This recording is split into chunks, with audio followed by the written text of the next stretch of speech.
Deus vive em cada um lá, Senhor.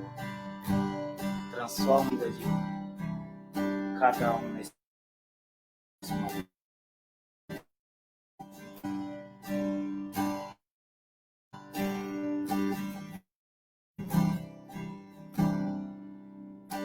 Pecado, Deus me ama, sendo falho, Deus me ama.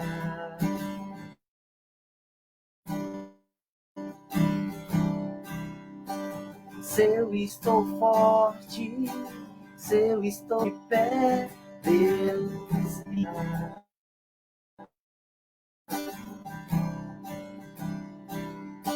Se eu estou fraco, se eu estou caído, Ele não deixa de me amar.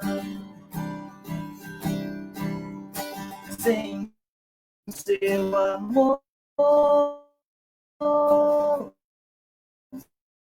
sem o seu perdão, o que seria?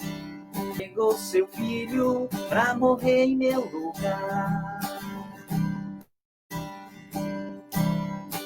Deus me ama, esse amor é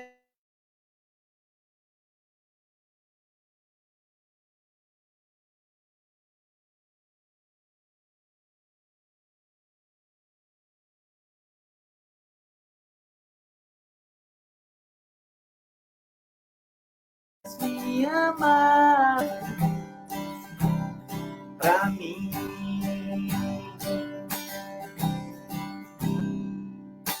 Mesmo sendo assim, pobre pecador, Deus me ama.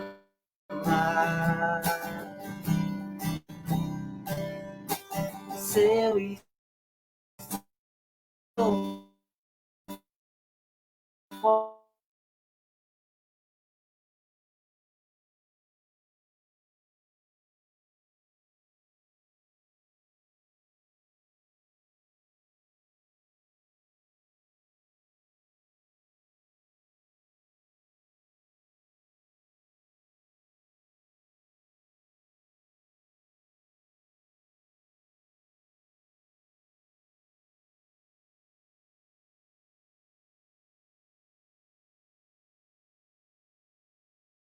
é tão grande, incondicional.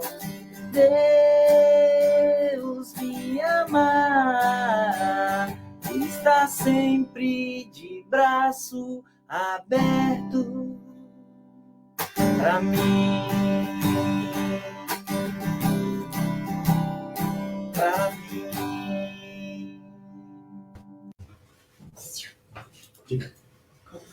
Olá, boa noite a todos. Sejam todos bem-vindos no Grupo GAFTA. Acho que todos vocês estão ansiosos, né, para iniciar essa live. Não fiquem ansiosos, porque senão o profissional depois vai puxar a orelha, hein? Muita ansiedade causa dificuldades. Meus irmãos, sejam todos bem-vindos no Grupo GAFTA, Grupo de Apoio às Famílias Toxicômanos e Alcoólatras. É uma alegria estar mais uma vez com você. Todos os domingos, o Grupo GAFTA preocupa de trazer algo para você. Se você está acostumado com outros tipos de live, então o Grupo GAFTA, a missão do Grupo GAFTA é ajudar as famílias, acolher, abraçar e encaminhar para as comunidades. Cada domingo, a gente traz um tema para ajudar essa família que às vezes não aguenta mais. Vem um profissional, uma fala, ele pode mudar o pensamento. Uma música, o evangélico. Então, esse é o intuito do Grupo GAFTA, acolher as famílias. O profissional Edmar vai estar falando com vocês já. A gente tem uma sequência, né? Todo mundo, quem conhece o Grupo GAFTA, sabe que a gente faz uma abertura, tem a palavra, uma reflexão e vem o profissional. Eu não sei o jeito que você está aí na sua casa, não sei. Muitos estão dentro do quarto, outros estão no cantinho, barulho, mas foca. Foca em tudo que vai acontecer nesse intervalo aí de 1h20, mais ou menos. Pode ter certeza. A gente tem feito tudo do Grupo Gafta com muito amor. E eu peço a Deus, eu peço sabedoria de Salomão, que nós possamos ajudar você hoje, nessa live. Todos enquanto a gente lê a palavra. Eu convido desde já, né, o meu amigo Edilson, falando também, assim, hoje a internet aqui no Grande ABC, em São Paulo, não está legal. Então, se sumir um pouco a imagem, se a voz estiver chegando em você, não é culpa do Paulo, não é culpa do Edilson, não é culpa do Gafta. A internet está ruim. Então, eu peço um pouco de paciência. A gente vai fazer o melhor para você. Então, desde já agradeço a presença de vocês. Eu quero convidar o Edilson, um grande parceiro, um grande irmão, que vem dando qualidade no Grupo Gafta. E ele traz também a palavra, onde que enriquece o nosso trabalho. Sejam bem-vindos. Edilson, é com você, meu irmão. Boa noite, Paulo. Boa noite, meus irmãos que estão aí nos acompanhando aí nessa jornada que estamos fazendo aí. A live todos os domingos aqui, né, do Grupo Gafta. Cada semana é um encontro diferente, é uma novidade, é um tema muito interessante, né, Paulo? Com certeza. E hoje, infelizmente, a gente está com a internet, a conexão um pouco ruim, né? Por isso que está falhando aí o som, a imagem pode ficar um pouco distorcida. Mas amém, meus irmãos, não vamos desistir, vamos continuar aí, né? Então vamos orar, vamos pedir ao Senhor, vamos pedir a Nossa Senhora da boa internet para nos ajudar, para que dê tudo certo a nossa live. Amém? Amém. Nós vamos hoje meditar, né, o Evangelho de São Mateus, capítulo 13, versículo 44 ao 52. Né? Depois, se você quiser acompanhar, se você tiver com a sua palavra aí, né, vamos lá. Começa assim. O reino dos céus também é semelhante a um tesouro escondido num campo. O homem encontra, mas vai e o esconde de novo. E cheio de alegria, vai e vende tudo que tem para comprar aquele campo. O reino dos céus é ainda semelhante a um negociante que procura pérolas bem preciosas. Encontrando uma de grande valor, ele vai, vende tudo que possui e a compra. O reino dos céus é semelhante ainda a uma rede que, jogada ao mar, recolhe peixes de toda a espécie. Quando está repleta, os pescadores puxam-na para a praia, sentam-se e separam os cestos, o que é bom, e jogam fora o que não presta. Assim será o fim. Os anjos virão separar os maus dos meios dos justos. Os arrojarão na fornalha, onde haverá choro e ranger de dentes. Compreendes isso? Sim, Senhor, responderam eles. Por isso, todo escriba instruído nestas coisas do reino dos céus é comparado a um pai de família, que tira o teu tesouro de coisas novas e velhas. Palavra da salvação. Glória a vós, Senhor. Desde os últimos encontros, né, os últimos domingos que a gente está meditando, né, o antepenúltimo, o penúltimo, e hoje o Senhor ele vem falar, né, vem dar exemplos de como é o reino dos céus, né. Primeiro ele falou lá daquela parábola do semeador, né, o homem que saiu a semear. Semana passada ele falou do joio e do trigo, e hoje novamente Jesus ele vem falar conosco, né, fazendo comparações, né, fazendo analogias de como é o reino dos céus, o reino de Deus. Hoje ele vem falar sobre coisas preciosas, né? Naquela época ele veio falar sobre coisas preciosas. Aqui ele fala de um tesouro, né? Depois ele fala de pérolas e fala também de pescadores, né? De redes cheias. Esses são os exemplos que Jesus usava na época. E trazendo para o dia atual, pense você nas coisas mais preciosas que você tem na sua vida. Pense naquilo que você acha que é bem precioso. O reino dos céus é mais precioso do que tudo isso. Jesus ele faz algumas comparações, né? E pede para ver se os discípulos, os apóstolos, vocês estão entendendo o que eu estou falando? Eles, sim, estamos entendendo. Então é assim, o reino do céu é como algo precioso para nós. Hoje eu participava da missa aqui, né, na paróquia Nossa Senhora das Graças, aqui em Diadema, com o Padre Ósio. Ele falava, né, na sua meditação, lá na sua homilia, ele falava que o reino dos céus é um tesouro escondido que nós estamos buscando sem saber realmente o que é. Deus, ele não explica como que vai ser, se vai ser assim, vai ser assim. Ele faz comparações. E não há nada nesse mundo que consegue comparar exatamente como é o reino de Deus. Nós temos, assim, imaginações como que é, né? Mas a certeza que nós temos que o reino dos céus é maior que tudo que nós temos, que somos e daquilo que ainda virá para nós. Então, que nós tenhamos essa certeza, né? Deus, ele vem falando a cada domingo aqui para nós, né? Do semeador, a semente que cai na terra boa, é aquele que procura, aquele que faz a palavra de Deus. Ele fala da separação do joio e do trigo, e aqui ele fala novamente, né? No fim, os anjos virão separar o que é bom e o que é ruim. Paulo, você quer ficar do lado bom ou do ruim? Com certeza, do lado bom. Com certeza, né? Não tem nem dúvidas, né? Então, nós temos essa certeza que se nós fizermos as coisas boas durante a nossa vida, nós teremos um lugar lá no céu, no reino dos céus.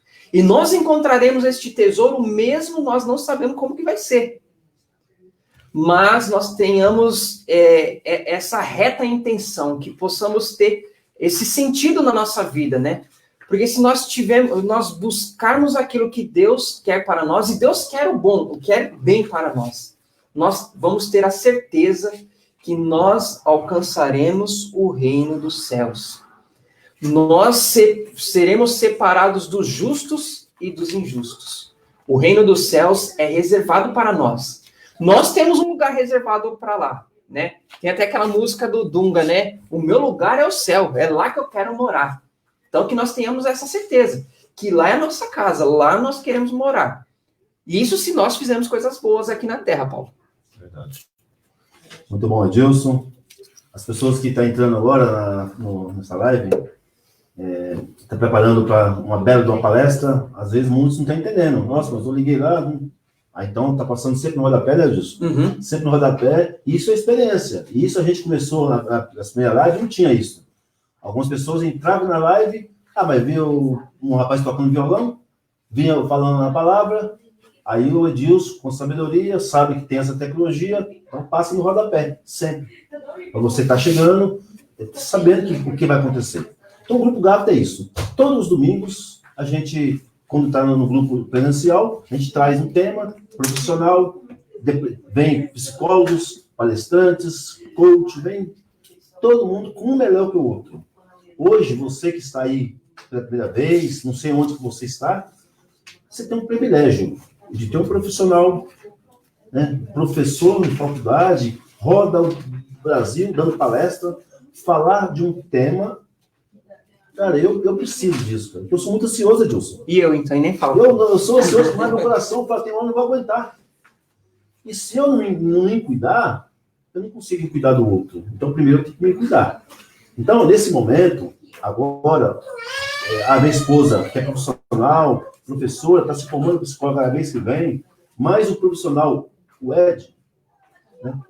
Eles vão estar falando com vocês. Tá? Eu espero que você possa sair daqui hoje, não com dúvidas, mas com vontade, o que fazer para me ajudar. Então, convido o Edmar. Edmar, seja bem-vindo, meu irmão. Oi, Paulo. Edmar, Justo, tudo bem? seja bem-vindo. Você é muito especial para nós, Edmar. Obrigado. Muitas vezes eu chamei você no horário para você me atender. A gente sempre conversa algo que às vezes não é tão assim, sobre depressão, a pessoa se matou. E eu vejo que você é um cara cada profissional do GAFTA tem uma carisma. Aí, quando eu convido você, é um momento difícil, e hoje você tem uma grande responsabilidade para falar não só com o Paulo, com o Edilson, com a minha esposa. Você tem uma responsabilidade de falar com muitas pessoas. Espero que Deus te use e você ajuda essas pessoas. Então, Odimar, eu vou levantar, minha esposa vai sentar, ela vai acolher você, e pode ter certeza, você mora no nosso coração. Ok? Obrigado. Obrigado pelo convite. É sempre muito bom estar aqui com vocês.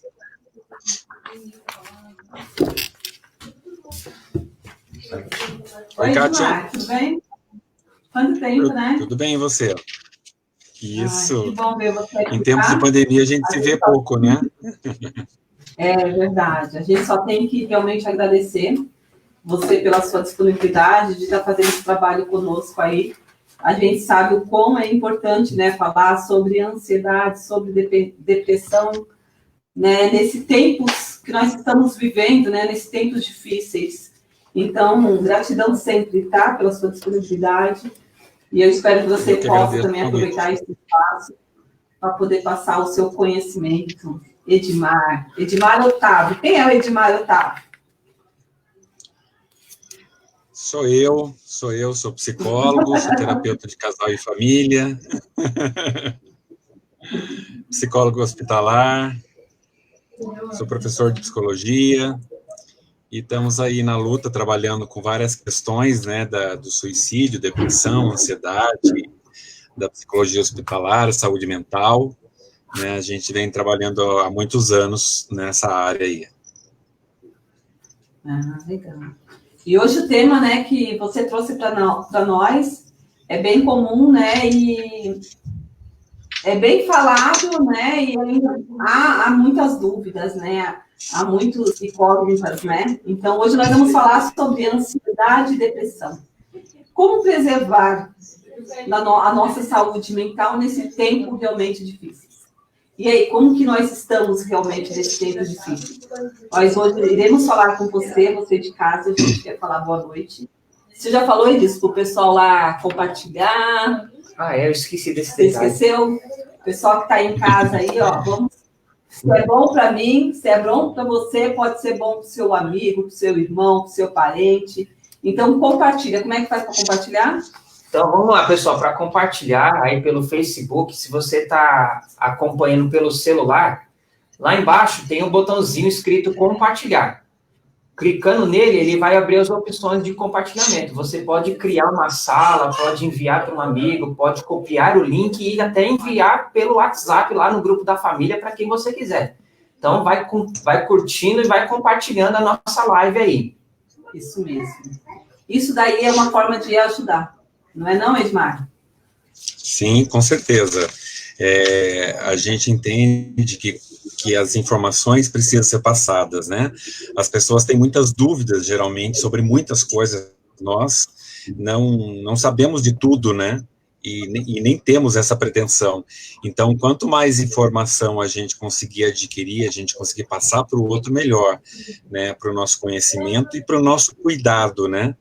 O Edmilson falou na palavra inicial, né, sobre coisas preciosas, né, e cuidar da nossa saúde mental é muito precioso, é muito necessário, para eu estar pronto para outras pessoas, para eu estar pronto para mim mesmo, para minha família, para quem está próximo de mim, né, é muito bacana eu conseguir ter esse contato, esse cuidado comigo mesmo, que essa preservação da minha saúde mental vai fazer uma série de coisas legais lá para frente. Muito bem. Então, a gente queria convidar você aí de casa, você que está nos assistindo, para conhecer um pouquinho realmente sobre como que está a nossa ansiedade, né? Como que está a sua ansiedade, conhecer um pouquinho os sintomas, né? E como que você pode ter esse olhar voltado para você ou com alguém mais próximo e poder estar contribuindo para ajudar. Então, Edmar, fica à vontade. E se você tiver alguma dúvida, alguma pergunta aí nos comentários, pode deixar, né, Edilson? Que a gente vai pedindo para o Edmar, na medida do possível, responder, tá bom? Então, Edmar, fica à vontade, tá bom? Obrigado. Obrigado, gente, pelo convite, obrigado por todos que estão nessa sala nesse momento, né? O objetivo da gente é fazer um grande bate-papo mesmo, né? Onde a gente possa compartilhar uma série de dúvidas, de medos, incertezas sobre o tema que é ansiedade e depressão. Nós vivemos hoje um momento muito difícil, muito complicado, e a partir desse momento que a gente vive essa questão complicada, coisas vão surgindo nesse interim, né? E é preciso que a gente consiga entender, então, como que eu dou conta de cada uma dessas coisas, como que eu vou resolver isso, né? Inicialmente, falando sobre tempos difíceis, né? Nós sempre vivemos tempos difíceis, né? Em determinados momentos da nossa vida, a gente vai vivendo situações, a gente vai vivendo momentos da vida em que a gente tem uma série de dificuldades em determinadas épocas da nossa vida. Essas dificuldades vão mudando, elas vão se transicionando, né? Elas vão perpassando por outras dificuldades, né? Na nossa infância, na nossa adolescência, a gente tem algumas dificuldades, né? De convivência, de relacionamento e de vida, de uma forma geral. E aí, quando a gente vai passando para a fase adulta, a fase mais adulta, né? A fase que a gente vai trabalhar, a fase que a gente vai, né, se relacionar com pessoas, ser pai, ser mãe, ser filho, ser funcionário, empregado, patrão, e todos esses relacionamentos, né, a gente vive com pessoas, e as pessoas são pessoas, muitas vezes, difíceis de se lidar, e por ter essa dificuldade de lidar, né, a gente vai ter uma dificuldade. Então, por isso que eu falo que tempos difíceis sempre a gente vive. Claro que hoje, né, por conta da pandemia, por conta de um vírus, a gente vive um tempo mais difícil. Hoje nós estamos vivendo um momento muito difícil na nossa vida, onde a gente tem que se adaptar de uma série de formas, a gente está tendo que se reinventar, né? A gente vira meio youtuber, né? Eu que dou aula, que dou palestra, a gente tem que se redescobrir na frente de uma câmera, de um computador, utilizando aplicativos e aprendendo no dia a dia a fazer isso. Então, sem dúvidas, a gente vive momentos muito difíceis na atualidade, né? E quando a gente pensa, né, nesses momentos difíceis que a gente sempre viveu, na verdade, uma das coisas que vem é o medo, né? Quem aqui na sala nunca sentiu medo de alguma coisa? A gente tem vários medos, a gente tem incertezas, a gente tem receios de uma série de coisas, e todos esses medos que a gente tem, eu coloquei aí esse bonequinho, né, esse menininho com o olhinho estalado ali, olhando para lá e para cá, esse medo, a gente tem esse medo desde criança, desde tempos mais remotos, que a gente aprende que existe um bicho-papão, que existe uma coisa assustadora, um monstro que pode nos pegar, né? E esse medo é uma coisa que vem a todo momento mexer com a gente, utilizando-se de recursos que faz com que isso aumente ou a minha ansiedade ou a minha depressão, muitas vezes. Então, antes de falar de ansiedade e depressão, eu queria falar um pouquinho desse tempo difícil que a gente está vivendo, momento de pandemia, que a gente tem que se adaptar e readaptar a uma série de coisas para que eu consiga dar conta de um monte de situações que a gente vai vivenciar no nosso dia a dia, né? Então, é importante eu visualizar que medos são esses que eu tenho. Eu posso ter medo, medo é uma coisa natural que eu tenha medo. A gente entende que o medo, ele é um mecanismo de defesa, e nós precisamos ter mecanismos de defesa. O que é um mecanismo de defesa? O medo faz com que eu não atravesse uma rua antes do sinal ficar vermelho para os carros, de ficar verde para o pedestre atravessar. Então, o mecanismo de defesa, o nosso corpo, ele reage em função disso. Então, é bacana eu ter medo, né? O medo faz com que eu me proteja, eu não faça muitas coisas erradas, né? Errar, eu sempre vou errar, né? A gente é passível de erro, nós somos seres humanos, nós não somos infalíveis, né? E isso é uma coisa que sempre vai existir, né? E nesse momento que a gente vive, nesse momento de pandemia, existem alguns medos naturais que a gente traz, que a gente precisa absorver esse medo e aprender a lidar com isso, né? Mais e mais. Assim como a gente tem esses medos, né? Nesses tempos difíceis, nós vamos viver, passando a pandemia, que a gente espera que seja logo, que seja breve, né? Que a gente consiga diminuir essa curva de mortes, que infelizmente vem acontecendo no país inteiro, né? Inicialmente nas grandes capitais, agora está migrando para o interior do país inteiro, né? Então, dificilmente a gente consegue baixar essa curva, porque ele parou um pouquinho nas capitais, mas aumentou nas cidades do interior. E por esse aumento nas cidades do interior, o número fica muito alto ainda. Então, infelizmente, a gente nos próximos dias, ou no próximo mês, ou meses, a gente ainda vai ter, infelizmente, muitas mortes, né? Porém, a gente vai viver novos tempos daqui para frente. E esses novos tempos que a gente vai viver vai ser cercadas de necessidades e adaptações que a gente vai ter que ter o tempo todo, né? Né, como eu coloquei aqui, é um tempo da gente viver coisas novas.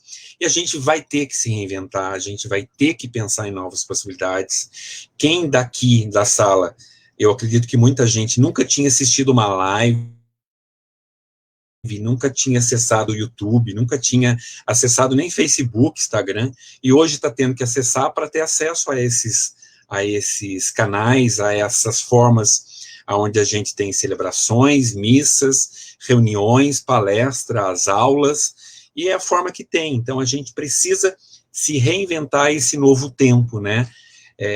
Essa necessidade de adaptação vai nos exigir muito mais ainda lá na frente, que eu me adapte, que eu crie situações novas para que eu possa dar conta desse novo modelo que não vai embora, não. Quando passar a pandemia, essa questão de fazer live é uma coisa que vai continuar, de ter aulas virtuais é uma coisa que vai continuar, e a gente vai ter que aprender a lidar com todas essas questões, né? É preciso que fique muito claro, gente, que numa pandemia, né, nessa pandemia específica que a gente está vivendo, ninguém vai produzir da mesma maneira. Então, por mais que eu trabalhe, eu não vou conseguir produzir e trabalhar tanto quanto eu trabalhava antes, de forma presencial. Então, é uma nova maneira, né? Os alunos estão tendo aulas virtuais, aulas gravadas, aulas ao vivo, várias modalidades que as escolas estão se virando e professores estão se reinventando para poder dar aula, para poder dar prova, apresentar trabalho. Vai ter o mesmo rendimento? Não vai ter o rendimento. Sobretudo os alunos que estão em fase, por exemplo, de alfabetização, que é muito mais difícil, que um professor ele é treinado para isso. E agora, quem está tendo que fazer isso, junto com o trabalho, junto com os afazeres de casa, são os pais, né, de dar conta dessa questão de alfabetização, de ensinar os alunos, os filhos, né, deles aprenderem a ficar na frente de um computador, de um celular, né, para poder aprender. Então, tudo isso é muito necessário, essa mudança, né, e, na verdade, assim, a gente tem uma noção de que a gente está perdendo muito tempo, está passando muito tempo, e eu em casa trancado, eu sem poder fazer muita coisa. E, na verdade, nós não estamos perdendo tempo, nós estamos fazendo um investimento do nosso tempo. É preciso que isso fique muito claro. Nós estamos investindo no nosso tempo. Oi? Bem colocado, viu? Bem colocado, né? Esse investimento Sim. no nosso tempo, né? Eu acho que a gente precisa Sim. falar isso mais vezes para tornar uma coisa positiva dentro do nosso cotidiano, né? Dentro do nosso universo aqui no qual nós estamos, porque da forma que eu coloco esse tempo de forma negativa, é como realmente se eu perdesse esse tempo. E, na verdade, nós construímos muitas coisas, né? Que nem você falou aí das coisas que nós criamos, das coisas que nós redescobrimos, das coisas que nós aprendemos. Eu falo assim, de mim como pessoa que nesse tempo mesmo, eu me encontrei em muitas coisas, né? Fiz vários cursos, né? Então, o tempo com a minha família foi assim, gratificante. Eu aprendi mais a lidar com as diferenças das minhas filhas, com a diferença do meu marido. Então, esse tempo de pandemia, realmente, esse tempo que nós estamos aqui, realmente foi para a gente se descobrir e a gente só ganhou, não podemos dizer que perdemos. Teve, sim, as perdas, né, que a gente sabe que são inevitáveis, né, perdas, mas a gente fala do tempo, né, e como o tempo, ele é precioso, né. Tem uma pergunta aqui, antes de você dar continuidade, falando sobre a questão do medo, tá? Ela fala assim, a Nalva, né? Pode uma mãe ter um filho doente, precisando dela, e negar ajuda a esse filho pelo fato dele ter seus vídeos? Sei que ela está em um momento com esse transtorno de ansiedade.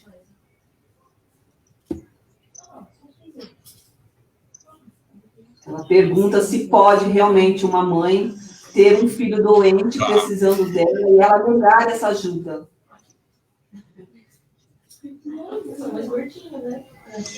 Bom, eu não entendi o contexto dessa pergunta, né? Se pode ter uma mãe e um filho doente precisando dela e se negar ajuda para esse filho pelo fato de ter seus vídeos. Sei que ela está no momento com esse transtorno de ansiedade. Eu não compreendi, Kátia, o que é esse negar a ela ter esses vídeos. Ela produz vídeo, o que é? A pessoa podia explicar mais. Para ela fazer, né? Reformular a pergunta. Erro de digitação ali. Né? E enviar novamente, né? Mas... Eu não compreendi a história do vídeo. Então, eu não quero responder agora para não responder nada, tá bom? Me lembra mais para frente? Lembro. Que a gente vai falar mais sobre medo ainda, tá bom? Tá. Obrigado. E falando de pandemia, né? Como lidar com esse medo em excesso, né? A gente vai falar bastante sobre isso, né? Como lidar com medo em excesso. O medo é uma coisa que precisa existir. Eu tenho que ter medo. E o excesso, ele é justamente o que provoca ansiedade, né? O que provoca a ansiedade como um transtorno mental, né? E a gente vai chegar nesse ponto já, tá? Que é o que a gente vai falar sobre saúde mental, né? Então, na leitura da palavra hoje, ele estava falando sobre coisas preciosas, e eu havia dito que a nossa saúde é uma coisa preciosa, que tem que ser cuidada, que tem que ser olhada, que tem que ser protegida, né? Se eu não faço isso, eu acabo criando vários problemas para mim mesmo e dificuldade de ação, né? E cuidar da saúde mental é algo tão necessário, é algo tão bacana, né? E a nossa saúde mental hoje, ela é muito negligenciada. Então, em primeiro lugar, eu preciso entender que saúde mental, ele tem a ver com o processo da minha saúde física, da minha saúde emocional e da minha saúde espiritual, né? Então, a saúde física é eu estar bem fisicamente, eu fazer uma atividade física, eu praticar esportes, eu me alimentar bem, eu comer coisas boas, né? Tudo isso faz com que eu tenha uma saúde física boa, né? Então, o sedentarismo, o excesso de açúcar, o excesso de gordura, isso vai impactar uma série de coisas dentro do meu organismo, dentro de uma questão biológica, física, e eu não vou conseguir viver minha vida, né?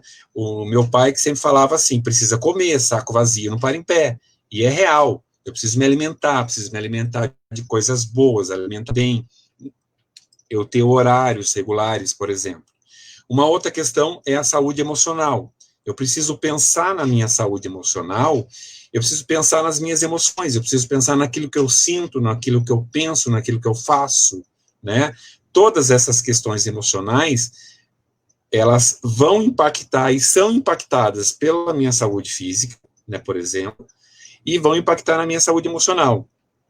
E a saúde espiritual, a gente entende que é uma tríade aí, né, do corpo, a mente e isso que transcende, que pode ser uma religião, a espiritualidade, a religiosidade, independente que religião, que espiritualidade, que crença que a pessoa tenha, né, mas quando ela consegue linkar esses 3 itens, ela consegue nortear e compreender melhor os funcionamentos das coisas que vêm aí pela frente. Quando eu falo de saúde física, ele não a ideia de ter saúde física requer uma ausência de doença, mas não é só isso, não é só a ausência da doença, né? Eu preciso ter uma saúde boa, não é só não ficar doente, não estar gripado, né, por exemplo. Eu preciso ter uma saúde boa, eu preciso ter uma mobilidade, eu preciso ter uma disponibilidade de ação, né, para que eu possa atingir alguns objetivos da minha vida, do meu dia a dia. Se for uma criança, no brincar, na escola, no dia a dia com os amigos, se for um adolescente ou um jovem adulto nas tarefas escolares, nas pequenas tarefas de casa, né?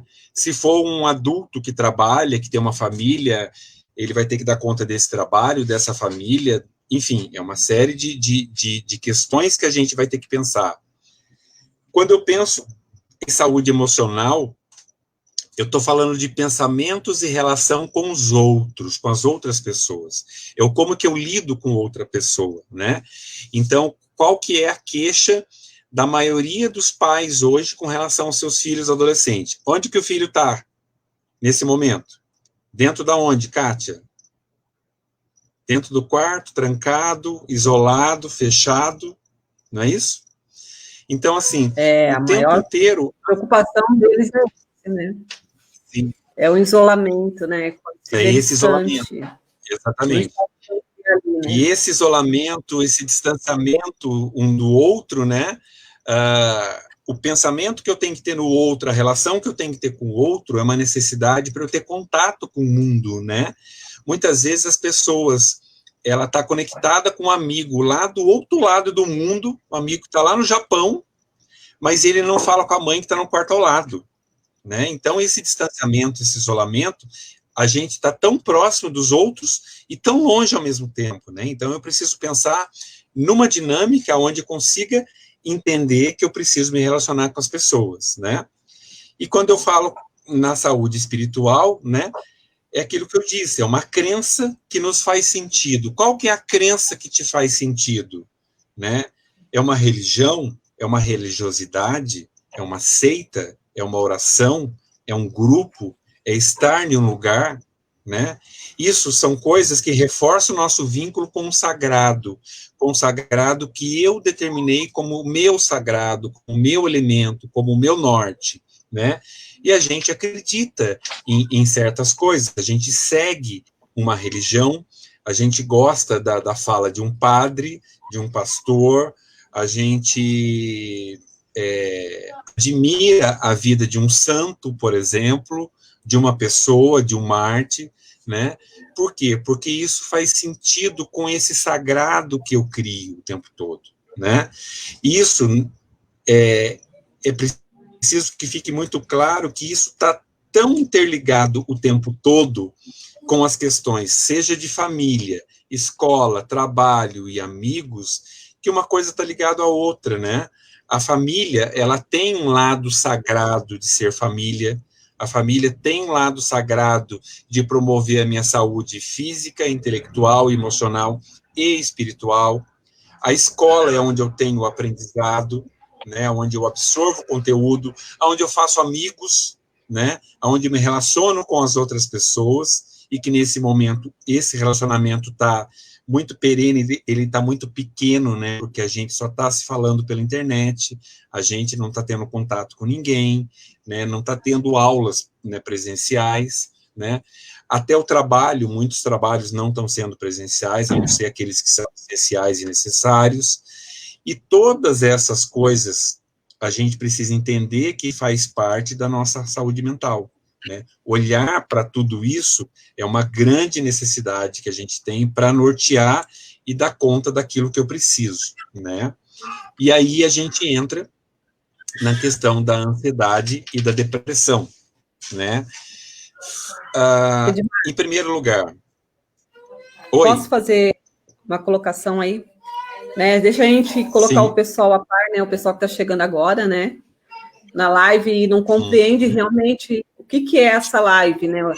A live em si é do grupo GAFTA, Grupo de Apoio às Famílias, e todos os domingos nós estamos aqui, né, Edilson, às 19h30, falando de um tema, né? Um tema dentro da dependência, um tema dentro da prevenção, um tema dentro da nossa saúde mental. E hoje nós estamos com o Edmar, psicólogo, especialista hospitalar, né? Vamos dizer que você é especialista em suicídio, né? Que você tem bastante temas diversificados, que você fala bastante sobre isso. Eu sou suicidologista. Isso, você a gente fala trabalha muito com prevenção e pós-venção de suicídio. Sim, nas palestras, em tudo, né? Muita palestra, né, Edmar? Sim. Bastante, então, né? A gente sabe que cada indivíduo dentro do nosso sistema, a gente é único, né? A gente tem as suas experiências e também tem os seus gatilhos. A gente não está generalizando, né? Falando tudo é ansiedade e tudo é depressão. Né? Tem uma pergunta aqui da Karina Lopes, ela fala assim, como podemos evitar se desencadear a ansiedade em uma criança? Como ela pode evitar, né, esse desencadeamento na ansiedade em uma criança? Obrigada, Karina, viu, pela sua contribuição. Ok, Karina. Lembrando, eu sou terapeuta, além de psicólogo hospitalar, né, Kátia, eu sou terapeuta de casal e família. Sim. E a gente entende o seguinte, que dentro das famílias há uma tendência a repetições. Então, dentro de uma família, as histórias se repetem muito. E a gente precisa dar conta justamente desse processo de repetição. Então, muitas vezes, uma criança que é ansiosa, ela não adquire essa ansiedade sozinha. Ela vai adquirir essa ansiedade do pai, da mãe, da família que ela tem contato, dos amigos próximos, né? Então, há uma tendência, é claro que tem um fator genético, um fator hereditário, mas o fato da convivência com pessoas ansiosas vai fazer com que a criança tenha e desencadeie uma ansiedade. Ela pode não ter uma predisposição para a ansiedade, mas ela vai ter, porque ela vive num meio ansioso, né? A gente que vive em São Paulo, vocês já se viram, né? Vocês já se pegaram, por exemplo, entrando no metrô, e você vê aquela fila do metrô, do trem, as pessoas começam a andar rápido, e eu não estou nem com pressa. E eu começo a andar rápido, também começo a andar com pressa. Quando você vê se está correndo, já tiveram essa percepção? Isso é muito comum. Isso é para mostrar para vocês o quanto que a ansiedade, ela contamina. Então, você entra no lugar que está todo mundo correndo em direção ao trem, em direção ao metrô, você nem está com pressa, mas se você parar, você é empurrado, então você vai naquele embalo e pega no tranco e vai embora. Não é e isso, aí Kátia? também, né, que geralmente a gente faz. É bem assim, a gente, bem dizer, é colocado lá dentro, né? Eu vejo também esse ambiente, né? Eu vejo o ambiente das linhas, né? E aí a gente vai para uma linha da Avenida Paulista, né? Para uma outra linha, tá todo mundo lá. São as mesmas pessoas, mas o ambiente é modificado e o comportamento também, né? Eu observo muito também. Exatamente. Né? As pessoas, elas aguardam. Você pega uma linha ali. Nossa, foi muito bem colocado, porque a gente observa muito. Você pega a diferença. Você pega a diferença da linha vermelha para a linha verde, a linha lilás, é completamente diferente. São trens iguais, são as mesmas pessoas que em um dado lugar são comportamentos diferentes. Talvez pelo número de pessoas, talvez pelo local que a pessoa mora, que é mais longe. Tudo isso faz algum sentido, né? E a gente acaba passando. Então, assim, como que os pais podem evitar que os seus filhos tenham uma tendência à ansiedade? É os pais diminuindo a sua própria ansiedade, resolvendo essa ansiedade. Quanto mais eu consigo resolver isso, mais norte eu vou dar conta dessa ansiedade do outro, do meu filho, de quem está próximo de mim, tá? Então, eu preciso olhar para isso com muito cuidado, com muito carinho, né? Quando a gente pensa em ansiedade e depressão, vem uma série de coisas, né? Essa imagem que eu coloquei da mulher roendo a unha aí, né? É muito comum você ver alguém ansioso roendo unha. Então, assim, não é que todo mundo que rói unha que é ansioso, né? Mas o roer a unha é um ato de ansiedade. E aí eu quero que vocês entendam a seguinte coisa. Uma coisa é eu ter um pequeno medo, uma pequena ansiedade, porque eu vou fazer uma prova amanhã, porque eu vou fazer uma entrevista de emprego, porque eu vou pedir alguém em namoro, em casamento, alguma coisa, então isso gera uma ansiedade, né? Eu tenho esse medo. Isso é uma pequena ansiedade, todo mundo passa por isso, todo mundo já passou por isso e passa todo dia. Quando eu falo de ansiedade e depressão, de patologia, de doença, doença, tá? É quando neurologicamente algumas coisas afetaram aqui no meu cérebro e criou-se uma falha, uma ruptura. E essa falha que a gente chama de ansiedade e depressão, né? Eu brinco que a gente tem os neurônios, né? O Lé e o Cré.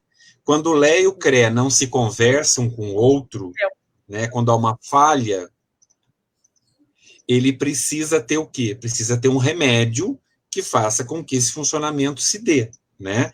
Então, por que a ansiedade e depressão ela é tão descuidada ou não compreendida? Porque ninguém vê, né?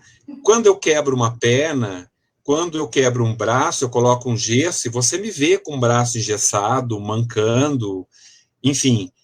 Quando eu tenho ansiedade, você olha para a pessoa, ela pode estar numa festa, ela pode estar num lugar e ela ter depressão, ela ter ansiedade. E ela não conseguir ficar ali, por exemplo, né? Apesar dela estar na festa, no meio de várias pessoas. Então, porque a gente não vê a ansiedade, não vê a depressão, a gente muitas vezes não consegue compreender o que é essa doença, e é uma doença. A gente primeiro precisa entender que ansiedade e depressão são doenças que precisam ser tratadas. É um transtorno mental, né? E todo transtorno tem que ser tratado. A gente entende dentro da psicologia, a gente que é psicólogo, a gente entre aspas, a gente é contra a medicação. Porque muita gente que precisa tomar medicação não toma. E quem não precisa tomar medicação acaba tomando, pegando o remédio da mãe, do vizinho, do amigo, do pai, e tomando. E não precisa. Então, remédio eu tenho que tomar quando eu preciso tomar o remédio, né?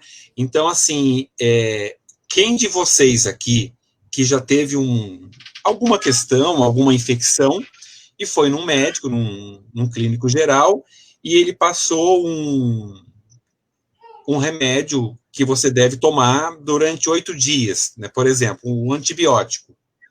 Ele passa durante 8 dias, e você está passando muito mal. Aí você toma o primeiro, segundo, terceiro dia certinho, aquela infecção que você tinha diminui, melhora. O que a gente faz com o restante da medicação? Não toma. Para. Que é verdade. O grande erro nosso, né? Uma que eu confesso. Eu já fiz isso. Que é o grande erro, né? E a gente verdade. Para. Então, aquela doença que eu tenho, se o médico deu que eu tenho que tomar um antibiótico por 8 dias, são 8 dias. O que acontece? Se eu tomo por 4 dias, eu não vou morrer, eu não vou ficar ruim por causa disso. Mas aquilo que estava dentro de mim, aquela infecção, ela não foi curada. E ela tá lá guardadinha. A próxima vez que você tiver, vai vir dobrada, vai vir maior. E aí a necessidade de eu tomar o remédio na medida certa. Com relação à ansiedade e depressão, existem medicações. E existem também estudos que comprovam que só a medicação não faz efeito no caso de depressão e ansiedade. Precisa fazer acompanhamento com um psicólogo, fazer psicoterapia, semanalmente, às vezes até 2 vezes por semana, tá?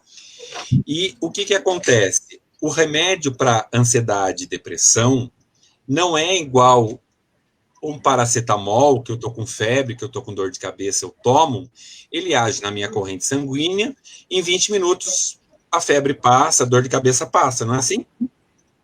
O remédio para ansiedade e depressão, ele leva pelo menos 15 dias para começar a fazer efeito, se fizer efeito, se der certo. Então, quem tem ansiedade, quem sofre de ansiedade...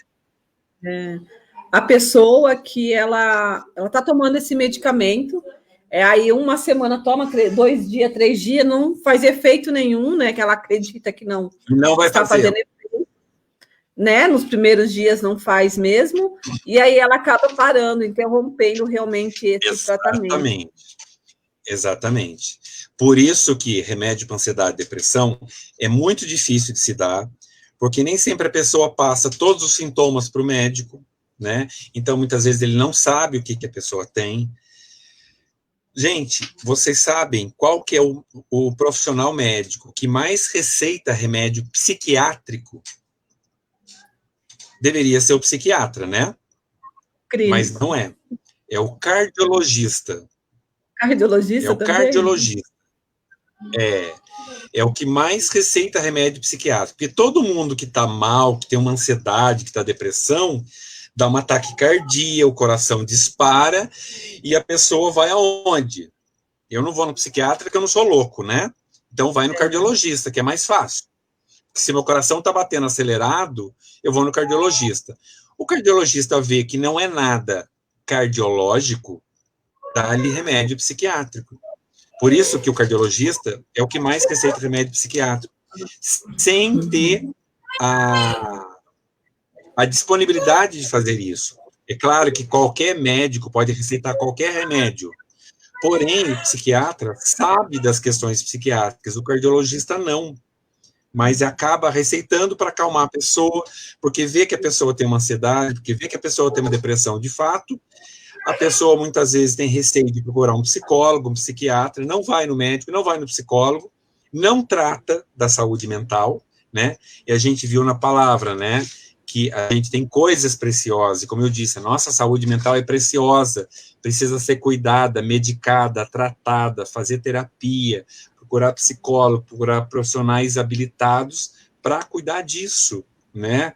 Se o meu carro quebra, não adianta você levar o carro para o dentista arrumar, o dentista não arruma carro, ele arruma dente, tá?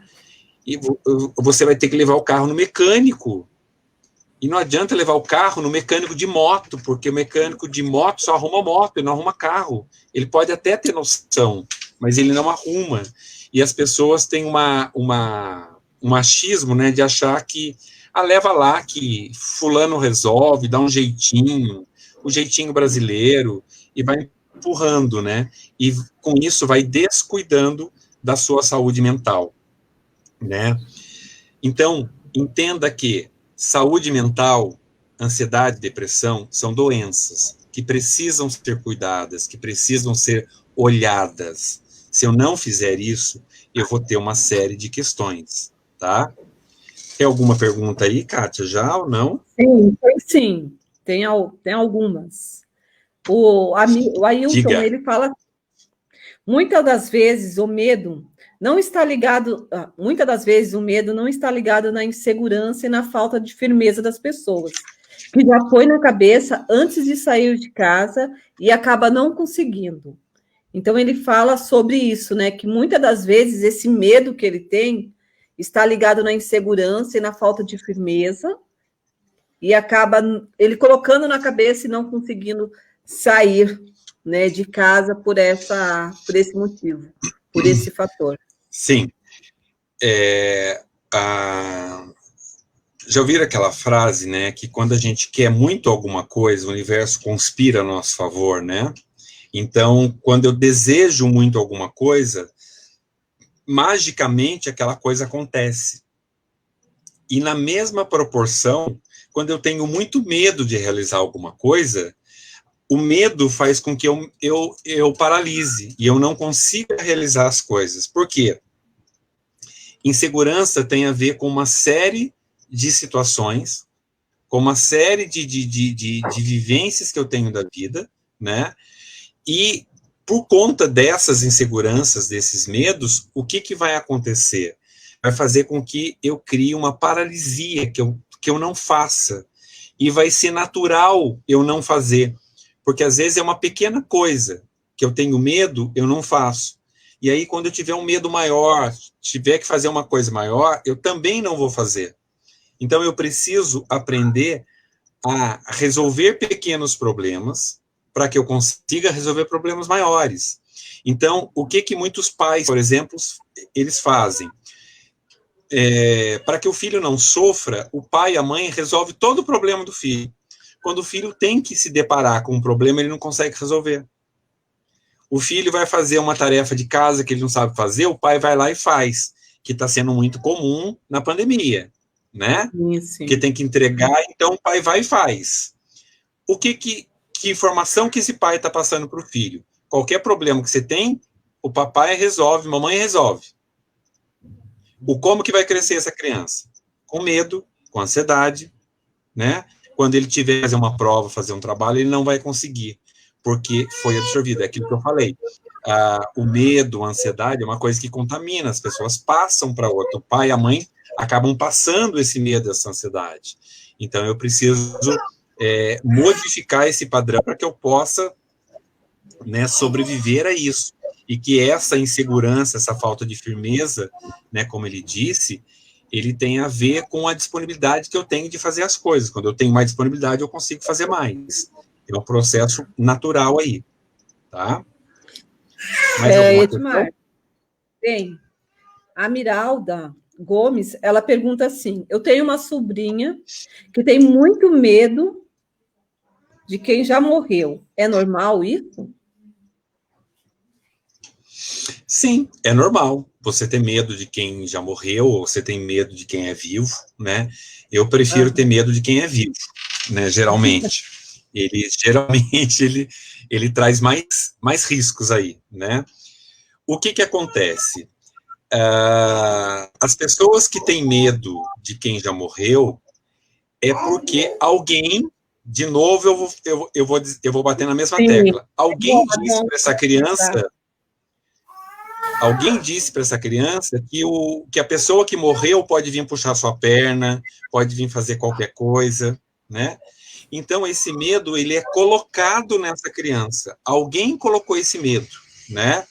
Então, assim, eu conheço uma mãe, por exemplo, que ela tem medo de lagartixa, por exemplo. Ela não pode ver lagartixa. Todos os filhos dela e todos os netos dela também têm medo de lagartixa. Por quê? Porque, de certa forma, contaminou. De certa forma, isso passou, né? E medo é uma coisa que a gente pode transpor, isso pode passar, né? E as pessoas podem ter um relacionamento normal com qualquer coisa. Se essa sobrinha dela tem medo de quem já morreu, é porque alguém já falou alguma coisa sobre mortos, sobre pessoas que já morreram, né? E isso precisa ser desmistificado, precisa ser discutido, precisa ser falado. Quanto mais falado, menos medo eu vou ter, né? Eu lembro de uma propaganda, não vou lembrar do que era a propaganda, eu lembro da propaganda, talvez algum de vocês se recordem também, era um pai que ele entrava no quarto e a filha falava que não queria dormir porque tinha um monstro embaixo da cama. E aí ele pegava uma lanterna e olhava com ela embaixo da cama e iluminava e via que não tinha um monstro, ela deitava e dormia. Era isso. Agora, o que geralmente os pais fazem, né? Se você não comer, se você não fizer a lição, o homem do saco vai te pegar, não sei quem vai te pegar, o bicho-papão vai te pegar. Os pais começam a colocar medo no filho, que se ele não fizer alguma coisa, alguma sanção ele vai ter, né? Então o filho começa a ter medo porque alguém colocou medo nele. Naturalmente, a criança não tem medo, né? Qual criança que tem um preconceito contra qualquer coisa? Ele não tem preconceito, só vai ter preconceito se um adulto falar para ele, olha, fulano é isso ou aquilo, né? Como é Constrói, ele é uma coisa construída. Exatamente. É muito, muito interessante, porque eu falo desse medo debaixo da cama, porque eu era uma. A minha mãe falava assim, ó, não levanta, se levantar o bicho debaixo da cama vai te pegar. Eu morria de medo. Exatamente. Tanto que a minha cama hoje, de adulta, ela é de box. Não tem nem debaixo da cama. Mas olha como fica e como realmente isso daí acaba atrapalhando a vida toda da pessoa. Né? E é um gerador de ansiedade. Isso, então tem que ser trabalhado sim, tem que ser falado. Eu acho interessante esses temas que a gente vem trazendo para quebrar muitos tabus, né, Edmar? Porque muita gente ainda tem muitas crenças, né? Eu posso falar isso, eu não posso falar isso, eu posso falar de droga, eu posso falar de sexo, eu posso falar de ansiedade, posso falar de depressão, posso falar de suicídio. As pessoas ainda têm o que falar realmente, né? Se vai magoar, se não vai magoar. Tem tantas coisas que precisam, sim, ser desmistificadas e faladas realmente. Sim. Então, é importante a sua fala para nós, porque cada vez que eu ouço, eu tomo mais consciência de como agir no meu meio, dentro de casa, no meu meio como profissional, e aí eu vou ter certeza realmente que eu posso falar sobre isso, né? Não, Edil? Uhum. Tem uma pergunta aqui... Ele fala assim, quando a ansiedade passa a ser prejudicial em nossa vida? A ansiedade passa a ser prejudicial na nossa vida a partir do momento que ela não é simplesmente um processo ansioso, que é normal, como eu falei, que todo mundo tem uma ansiedade, você vai ter uma prova amanhã, você vai ficar ansiosa, você vai ficar nervosa, é normal, né? Ele começa a ser prejudicial na nossa vida quando essa ansiedade vira uma patologia, vira uma doença mesmo. E eu deixo de fazer as coisas em detrimento daquele medo, daquela ansiedade, né? E aí a gente diz que a ansiedade está instaurada na pessoa. Ela está com um processo ansioso que precisa ser buscado um médico, um psicólogo, para ser tratado, para ser medicado e para ser curado disso. É um processo. Assim como ela chegou num processo ansioso, há a possibilidade de um retorno, de sair desse processo ansioso. É natural que isso aconteça. Só que a gente precisa dar permissão para isso. Ou seja, a gente cuidar da nossa saúde mental, né? Então, ela vai interferir no momento em que a pessoa tem um processo ansioso. Eu vou citar um processo ansioso. A pessoa que tem um transtorno... deixa eu ver que transtorno obsessivo-compulsivo. A pessoa, ela precisa ver se a porta está fechada 75 vezes antes dela sair de casa. Então, ela vai, quando ela está chegando no portão na rua, ela volta para ver se a porta está trancada, e aí ela volta de novo, volta 2, 3, 4, 5, 10 vezes. É normal eu achar, será que eu tranquei a porta ou não? É normal. Eu voltar para conferir se eu tranquei ou não, né, se eu fechei o gás, a água, alguma coisa, é natural que isso aconteça. Agora, quando que isso vira um problema? Quando eu não consigo ir trabalhar, ir para a escola, porque eu fico indo e vindo, fechando a porta, ver se a porta aberta, fechada, aberta, fechada, aberta, fechada, eu passo 5 horas fazendo isso, eu não consigo ir trabalhar, eu não consigo ir para a escola, eu não consigo sair de casa.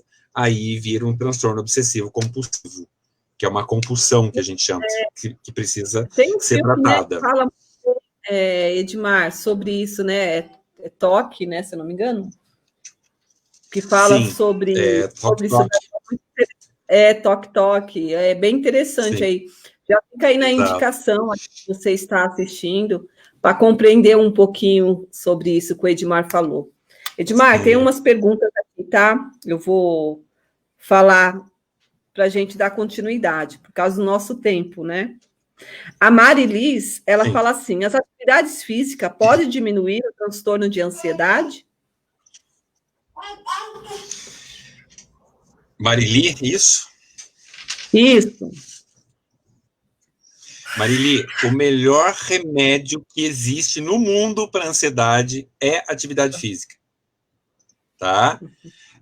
Não tem remédio melhor do que atividade física. Todos os meus pacientes que chegam com ansiedade, vindo por um colega meu, psiquiatra, um médico, né, que vem com transtorno de ansiedade, vem medicado, com muita medicação às vezes, e a gente vai inserindo atividade física. Uma caminhada 2 vezes por semana, de meia hora, e aumenta para 40 minutos, para 50 minutos, para 1 hora. Aí depois que ele estiver habituado a fazer essa caminhada 2 vezes por semana, ele passa a 3 vezes por semana, e até que muitos começam a correr, inclusive. E aí a diminuição da medicação e a diminuição da ansiedade é assim, gritante, é imensa, né? Então, a atividade física é o melhor remédio contra a ansiedade, porque você libera uma série de coisas para o seu cérebro e faz com que ele volte a ter o funcionamento anterior, que era o padrão normal, vamos dizer assim, né? E quando a gente consegue fazer isso, a gente tem uma redução da ansiedade gigantesca. É verdade. Então, a dica, faça exercício físico, né, não? Sempre, Corre, né? malha, bicicleta, qualquer coisa, dentro de casa mesmo, pula corda, faz qualquer coisa. Tá. O Gerson, ele falou sobre o metrô, que ele trabalhou em uma obra que já foi entregue, né? Agora, no final do ano, a linha amarela, e ele teve essa percepção que nós falamos sobre a educação, realmente, do empurra, das pessoas que têm... Ele fala da educação, né? Mas a Lindinalva, ela renovou, né, a pergunta dela. Vamos colocar aí para a gente ver? Agora ficou grande a pergunta da Lindinalva. Deixa eu achar aqui, achou? A pergunta aí, consegue ler?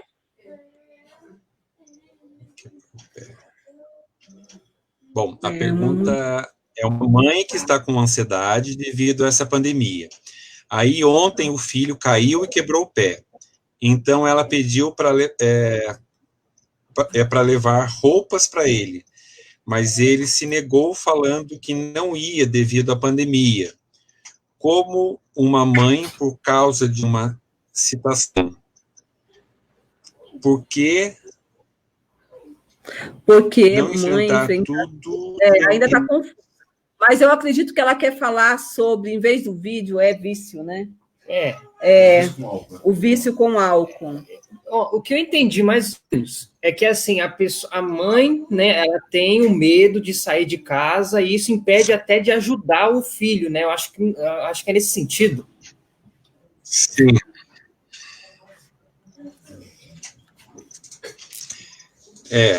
Ainda está bastante confuso, né? Eu acho que assim são medos que as pessoas têm de sair de casa, isso é natural, né? As pessoas terem medo de sair, né? Por conta da pandemia que causa medo, que a gente pode se contaminar com vírus, né? Só que a gente precisa criar soluções práticas de como resolver isso. Se eu não posso sair, quem que pode sair? Quem que pode me ajudar? A gente pode pensar em situações de pessoas que podem fazer isso, né? Então, é uma necessidade que a gente pensar alternativas no meio disso, né? É verdade. Tem um vídeo para ser colocado, né? Mas antes disso, vamos pensar nessa pergunta que a Leilane deixa. Como é o processo de tratamento com o psicólogo? Para quem tem medo de cachorro, requer remédio? Aí a gente segura essa pergunta, faz depois, a gente volta. O Edilson vai colocar um vídeo agora sobre o meu cachorro preto. Isso. Eu tive um cachorro preto? Eu tinha um cachorro preto. Muito legal.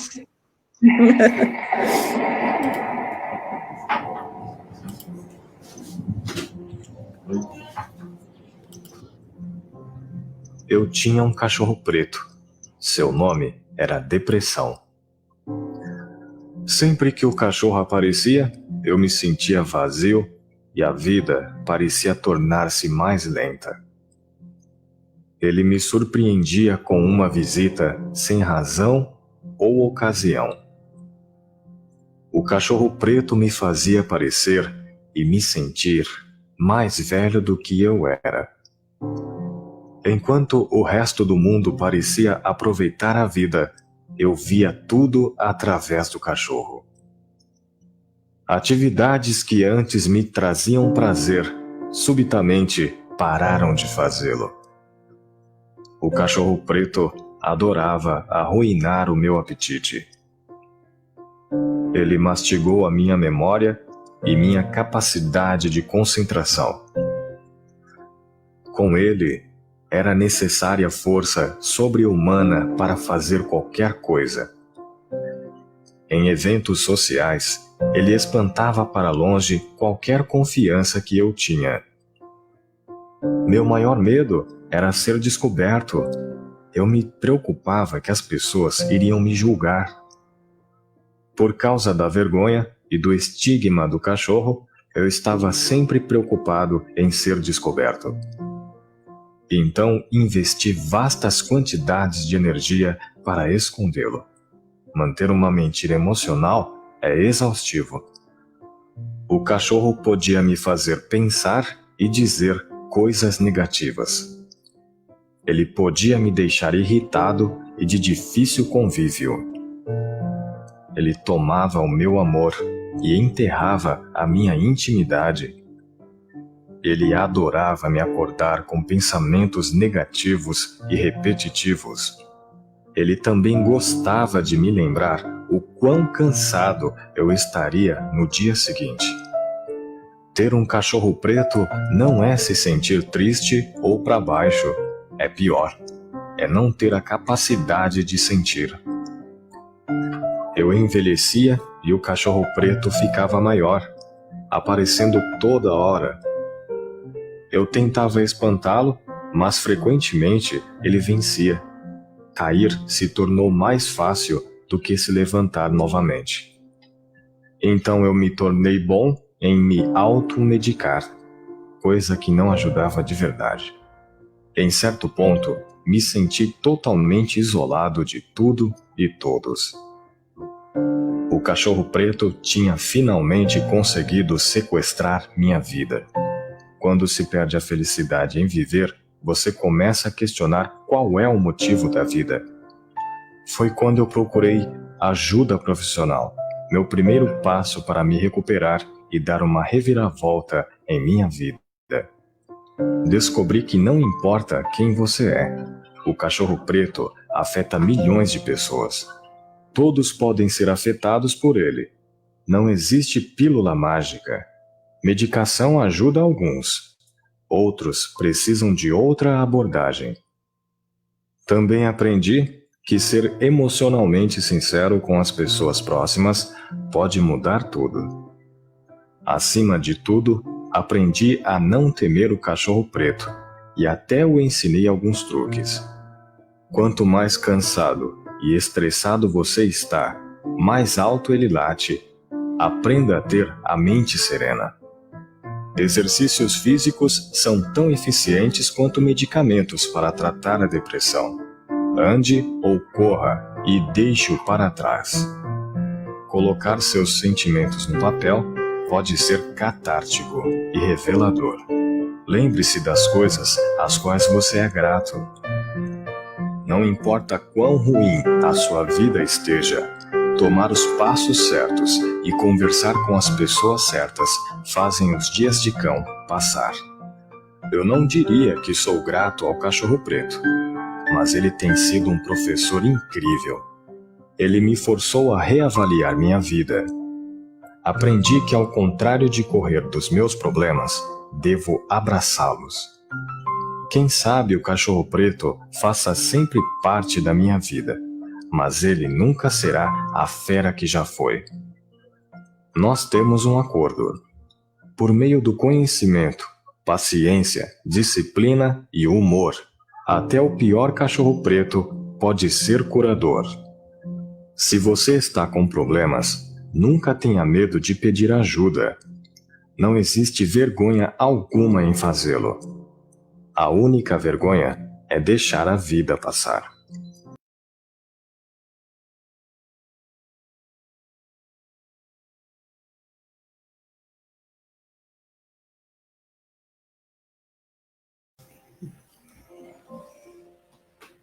Muito bem, é isso mesmo, né? Eu acho que do Edmar também está travado o áudio dele. Oi, me escutam? Eu acho que mostra muita coisa. E nessa imagem, né, Edmar? Ele retrata muitas coisas, Sim. né? Muitos sentimentos. O que ele fala, né, o e nos faz cachorro preto, ter uma visão o real. cachorro preto que ele fala é a depressão, né? Quanto que eu preciso cuidar disso, olhar para isso, né? Edmar? Oi, tá me ouvindo?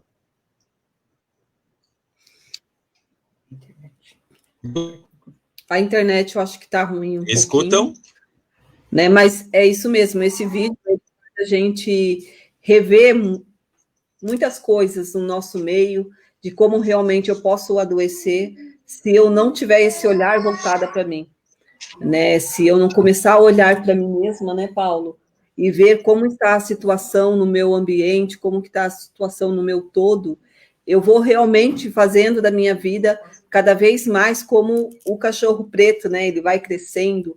É como um exemplo de uma psicóloga que ela fala, é como se as pessoas colocassem tudo em cima dela e ela vai deixando, até o momento que ela não consegue mais e ela percebe que precisa falar chega.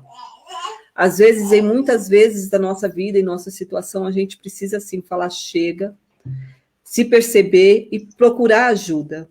Né? Dentro da saúde mental, dentro da ansiedade, da depressão, dentro desses transtornos em si que o Ed falou, o Edmar falou, a gente tem que observar e buscar ajuda. Né? Não é só quando o físico seu está ali mostrando a dor, aparentemente, que você vai procurar um cardiologista, um criadista. A alma, ela adoece. E você tem que ter cuidado. E se você não cuidar da sua alma, não cuidar do seu ser, do seu emocional, o seu físico também vai adoecer. Então, tem que botar os olhos realmente para a saúde mental. Né, Paulo? Edmar, tá podendo falar? Sim, vocês me escutam? Me escutam? Sim, agora sim. Ah, tá. Sim. O que o cachorro... ele pode compartilhar a tela, o Edmilson, de novo? O que o cachorro preto representa, na verdade, né? Ele é a depressão, né? Ele é a própria depressão, né? Então, eu preciso olhar para essa questão, né, da depressão. A gente viu aí, né? A gente falou bastante da ansiedade, né? E quando a gente fala da depressão, né? A ansiedade é quando a pessoa vive um excesso de futuro. Depressão é a pessoa vive um excesso de passado. Tanto o excesso de passado quanto o excesso de futuro são prejudiciais, porque eu não vivo o momento presente. E eu preciso viver o momento presente. Então, quando a gente vive voltado, claro que eu tenho que pegar minha referência do passado, aquilo que me aconteceu, seja bom ou ruim, eu preciso ter isso como referência. Porém, eu preciso viver o momento presente. E muitas vezes as pessoas não conseguem viver o momento presente, né? E aí a depressão vai pegar, né? O cachorro vai vir, né? E é legal uma hora que ele fala sobre botar no papel, fazer terapia, aparece um cachorro grandão, um menorzinho, menor, ele vai diminuindo, né? O cachorro pode estar lá, a depressão pode estar lá, mas eu posso diminuir esse padrão, né? E quanto mais eu fizer essa diminuição, mais controle eu vou ter da situação, e mais eu vou conseguir ajudar a minha saúde mental, né? E uma das coisas que a depressão pode trazer é o agravamento para o suicídio, né? Eu, como suicidologista, não podia deixar de falar sobre suicídio, a necessidade que a gente tem de falar sobre prevenção de suicídio, né? A gente está chegando no Setembro Amarelo, a gente deve fazer algumas falas, né, Paulo? Sobre suicídio, e não só em setembro, a gente fala disso o ano inteiro, faz curso o ano inteiro, dá palestra o ano inteiro sobre isso, porque 97% dos suicídios, a pessoa tem um transtorno mental. tem uma depressão, tem um transtorno de ansiedade, tem um transtorno bipolar, tem um transtorno borderline, você já vai, aí tem o agravante da droga, do uso de álcool, que acaba sendo potencializador disso tudo, e eu preciso fazer o quê? Eu preciso diminuir esse risco. Quanto mais eu diminuir o risco, né, maior será a minha proteção e a proteção do outro. Então, é preciso falar sobre depressão, é preciso falar sobre saúde mental, preciso falar sobre suicídio, porque é isso que faz com que eu coloque para fora. E, às vezes, só ter medo, só não conseguir dar conta, não procurar ajuda psicológica, é um fator de risco, né? Eu me coloco em risco porque o simples fato de eu não buscar ajuda, de eu não buscar um recurso, né? Eu começo a ter, então, uma limitação, eu começo a limitar as minhas necessidades e os meus afazeres. Isso vai complicar cada vez mais, né? E daí a gente cai no tema que a gente está falando, né? Como preservar a nossa saúde mental em tempos difíceis, né? Uma das formas que a gente tem de fazer isso, né? A pandemia, por exemplo, ela ganha uma dimensão muito perigosa, aonde a gente não ter medo é loucura. Eu preciso ter medo da pandemia, eu preciso ter medo desse vírus. Porém, ficar tomado pelo medo é uma paralisia inadequada. Eu não posso me paralisar por causa do medo. Eu preciso, com medo mesmo, enfrentar os meus medos, enfrentar as dificuldades. Eu preciso criar uma maneira. Então, por exemplo, se eu tenho medo de dirigir, né, e eu tirei carta e não consigo dirigir porque eu tenho medo, eu tenho que fazer o quê? Eu tenho que vencer aos poucos esse medo para eu conseguir dar conta disso, né? É um processo que a gente tem, né? Se eu não dou conta desse processo, eu vou ter uma limitação, né? Então, eu preciso viver em função disso, né? E reforçando essa questão, né, que a pandemia, ela pode ganhar, ela ganha dimensões perigosas, né? Porém, eu preciso pensar de uma forma mais abrangente. Eu vou contar para vocês uma pequena anedota de um cara que viveu no ano de 1200, 1260, mais ou menos. O nome dele é Mullah Nasruddin. Alguém já ouviu falar esse nome? Mullah Nasruddin.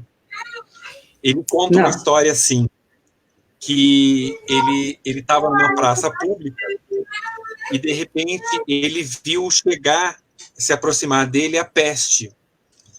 E aí ele vira para a peste e fala para a peste assim: aonde você vai, peste? Daí a peste fala para ele: estou indo para Bagdá, estou indo lá matar 10 mil pessoas.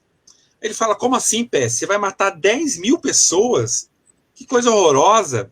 Aí a peste fala: mas faz parte da minha essência, eu preciso de tempos em tempos ter a peste e matar algumas pessoas para renovar, para descobrir curas, remédios e outras coisas.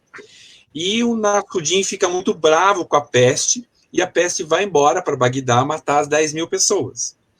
Passa-se um tempo, Nasruddin encontra-se novamente na mesma praça com a peste. E ele, muito bravo, vira para a peste e fala assim: peste, você me enganastes. Você me disse que ia matar 10 mil pessoas e você matou 100 mil pessoas. Como assim? E aí a peste fala para ele: então, eu matei 10 mil, 90 mil pessoas morreram de medo. Fechou. Qual que é a moral dessa história? Qual que é a moral dessa história? O medo não pode me paralisar. Eu preciso ter medo? Sim, tenham medo. Mas com medo mesmo eu tenho que ir, eu tenho que enfrentar, eu tenho que dar conta. Então, se eu estou com medo, segura na mão de quem está do seu lado, pede ajuda para quem está próximo de você.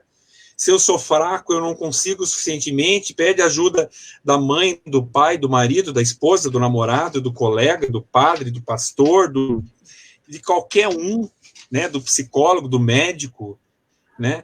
Então, se eu deixar que essa paralisia, que esse medo me paralise, eu não sigo minha vida. A ansiedade e a depressão vão tomar conta de mim. E ela vai me matar. E é justamente disso que a gente está falando.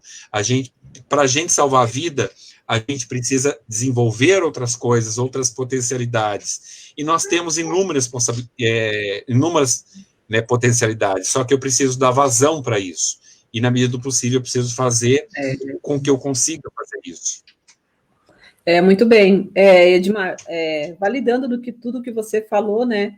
Uma da coisa que a gente fala muito, que está acontecendo no nosso redor, é sim o suicídio, né? A gente sabe, tem fatos de vários casos realmente do suicídio, que a gente fala assim, só o Covid mata, né? O suicídio, né?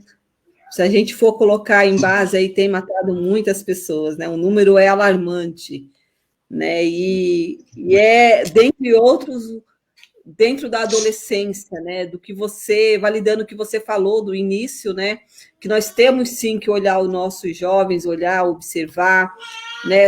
Esse distanciamento que você comentou ali no início, esse isolamento, se está te incomodando, conversar realmente, a fala é muito importante.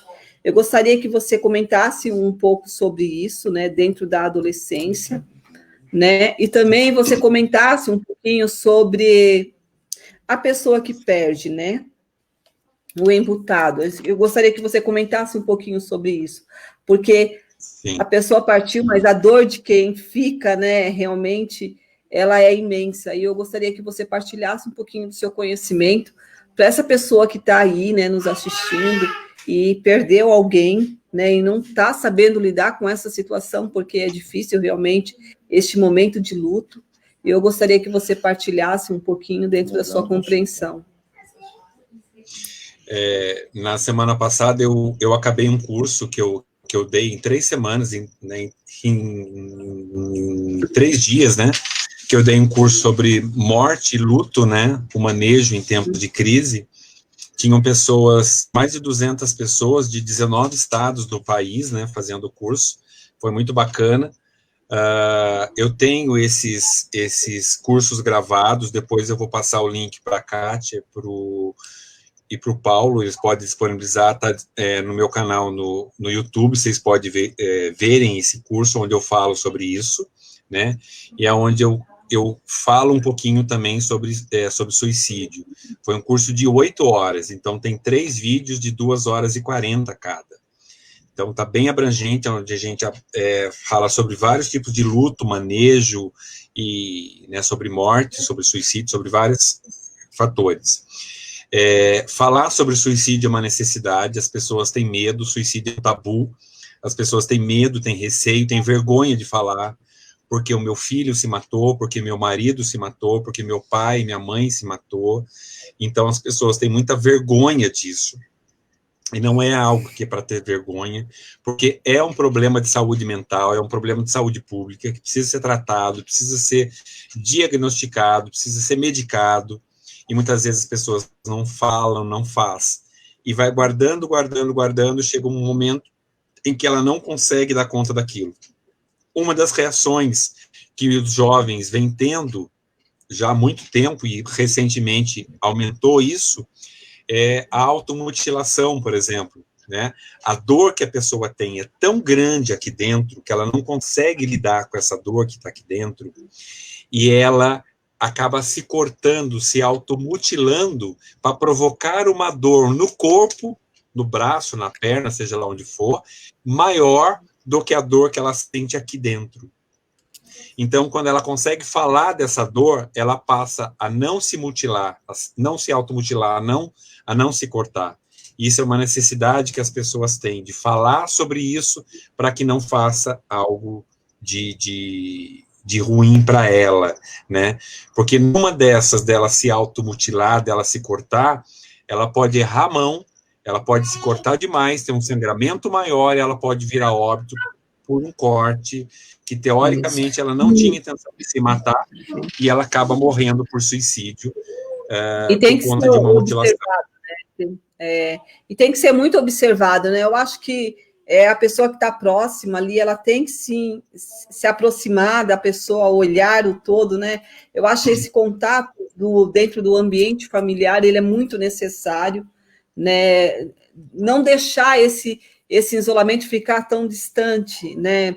Eu faço parte do CBV já há um bom tempo, e eu falo de 15 ligações que eu atendo, Edmar. Eu vou falar para você que 12 é de adolescentes. E esses adolescentes, eles relatam assim que a casa deles estão cheias. Minha casa está cheia de gente.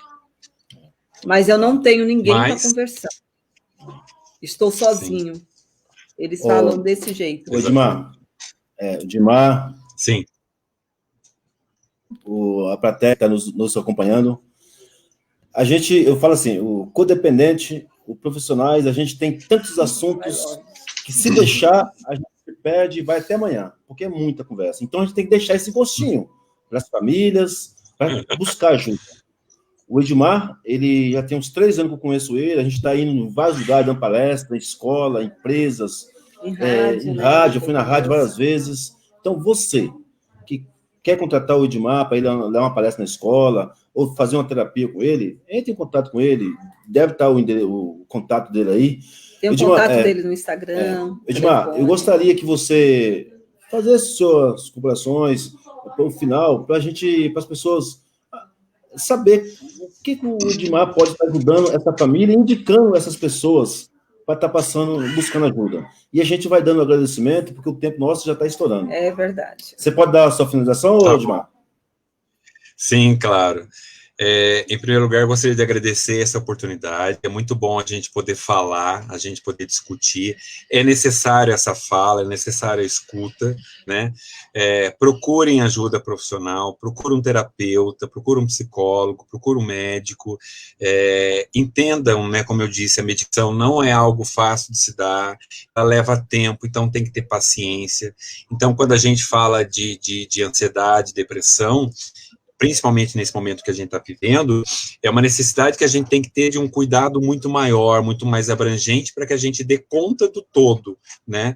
E claro que a gente não vai dar conta de tudo que a gente tem, mas o quanto mais a gente fizer, menor será o dano, menor será o risco. Então, eu preciso pensar em fazer algo, e quando eu faço, eu consigo nortear e conseguir compreender.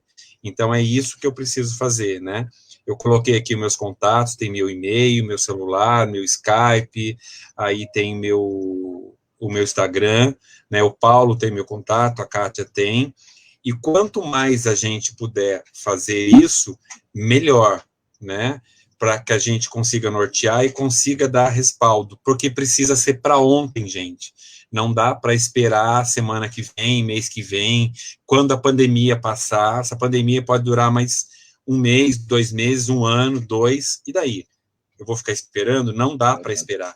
Então, é uma necessidade que a gente tem de fazer isso quanto antes, para que eu consiga dar o respaldo necessário para as pessoas. É verdade. Só para fechar, né?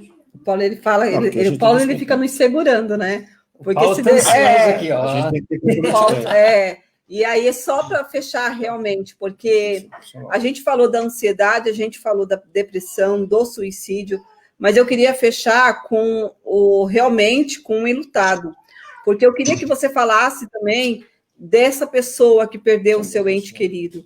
Ela precisa buscar ajuda quando ela não consegue dar significado a essa toda a sua dor? Sim. A gente entende que o luto normal, ele dura 4, 5, 6 meses no máximo. Quando a pessoa fica por muito tempo enlutada, sofrendo e falando, e não consegue trabalhar, não consegue estudar, não consegue voltar a ter uma vida normal, a gente chama de luto patológico, que precisa ser tratado, cuidado, medicado, passar por terapia, para justamente a pessoa ressignificar, né? O luto por suicídio é um luto muito difícil, né? Que a gente chama de cuidado de pós-venção, que é o cuidado pós-luto, né? O cuidado pós-morte de alguém, né? Então, há uma necessidade da prevenção, né, para que o suicídio não aconteça, e quando acontece, a gente tem a pós-venção, que é o cuidado pós-morte. E aí a gente precisa olhar isso com carinho, com cuidado, para que a gente consiga compreender, porque assim, a forma com que a Kátia lida com luto pode ser muito diferente do que o Paulo lida com luto, né? Então, os dois são casados, vivem juntos, mas lidam de forma diferente. Então, um vai sofrer mais, o outro vai sofrer menos. sim, o sofrimento pode ser igual para qualquer um, só que a forma de lidar, o mecanismo que ele tem, os medos que ele tem anteriormente, pode ter um agravante, né? Então, são questões que a gente vai tratando isso dentro de um processo terapêutico, dentro da terapia, no seu devido momento, né? Então, existem formas, maneiras da gente cuidar disso. Então, procurem um profissional. Não precisa ser eu, pode ser qualquer psicólogo, qualquer terapeuta que vocês podem procurar para ajudá-los nesse sentido. O que a gente puder fazer, eu estou aí à disposição, né, Paulo, dando palestras, fazendo cursos. Gilmar, a gente está aí com vários profissionais aí ajudando, você é um deles, e todo domingo o Grupo GAFTA faz isso, né, para ajudar as famílias. E todo domingo também a gente está fazendo um sorteio, tá? Domingo passado nós fizemos um sorteio, a pessoa ganhou uma terapia. Quem estava presente domingo passado nessa live, na live que passou domingo passado, vai ser sorteado uma Bíblia, tá? Então, quem estava domingo passado, que eu falei, então, a menina ganhou uma terapia e também vai sortear uma Bíblia. Então, quem estava lá presente, ele vai sortear aqui rapidinho, já sai o nome. E quem está presente hoje, participou dessa live hoje e deu comentário, ele vai concorrer no Dia dos Pais, né, dia 11 agora, ele vai ganhar uma pizza. Então, a gente vai pegar o endereço, os contatos, e vai pegar os contatos e passar uma pizza para essa pessoa, no Dia dos Pais. E se essa pizza for lá para o sul? Se essa pessoa morar no Ceará, morar lá no Rio Grande do Norte, tem a pessoa do Ceará, então a gente vai pegar o contato da pessoa, quanto que é a pizza onde você mora? Pede, a gente deposita o dinheiro na conta. É uma forma de alegrar junto com você. E você está comendo a pizza na hora que está assistindo a live junto conosco. Quando acabar a pizza, quando acabar agora, a gente vai ter uma bela pizza aqui. Então a gente também quer alegrar com o pessoal. Pessoal, vai sortear agora? Então fica conectado aí, o Edilson vai estar sorteando e você vai ver quem ganhou, quem participou domingo passado vai ganhar agora. Vai, Edilson. É agora, vamos colocar na tela aqui. Vai ganhar.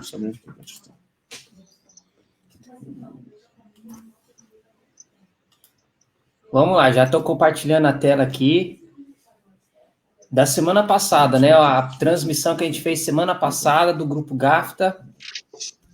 Então vamos lá, são todos os comentários aqui, ó. Foi do quanto? 299 comentários. Vamos ver quem vai ganhar. A Bíblia. Geraci Barbosa. Ela comentou amém.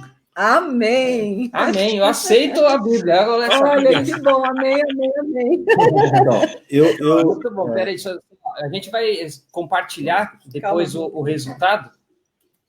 Mas é isso daí. Geraci ganhou. Beleza? Eu conheço o Geraci, o filho dela conheço. O filho dela está internado em uma comunidade, ela está muito contente. E é isso aí. Então, quem está hoje, deu comentário. Pessoal, eu tenho que ser franco, eu tenho que ser grato e tenho que ser muito transparente para você. Hoje, nós temos uma vaquinha. Essa vaquinha, o pessoal está ajudando o projeto do balé. Então, todo mês, eu estou pagando os professores do balé com essa vaquinha que as pessoas estão acreditando no nosso trabalho. Então, sobrou fundos, deu para pagar o professor. Sobrou R$70, R$80, eu vou investir naquele mês. Então, graças a Deus, eu peguei esse mês quase R$600, paguei os professores, sobrou, eu não quero um tostão para mim. E pode ter certeza, em breve vou estar ajudando mais os profissionais, porque ter um profissional, o talento desse Edmar, da Kátia, o Edilson, vários profissionais que estão no grupo, que todo domingo é um talento. Então eu tenho que ser grato com os profissionais e ser grato também, sabe com quem? Com você que está aí. Aí vai ter frutos, se você perseverar. Então, desde já, Edmar, Kátia, nosso tempo já está estourado, tá? Eu quero pedir perdão, para você que está nos acompanhando. Quem me conhece no Grupo GAFTA, quem me conhece, sabe que eu sou tremendo responsável no horário, no Grupo GAFTA, a família chega lá, eu tenho que ter um cuidado imenso com essa família.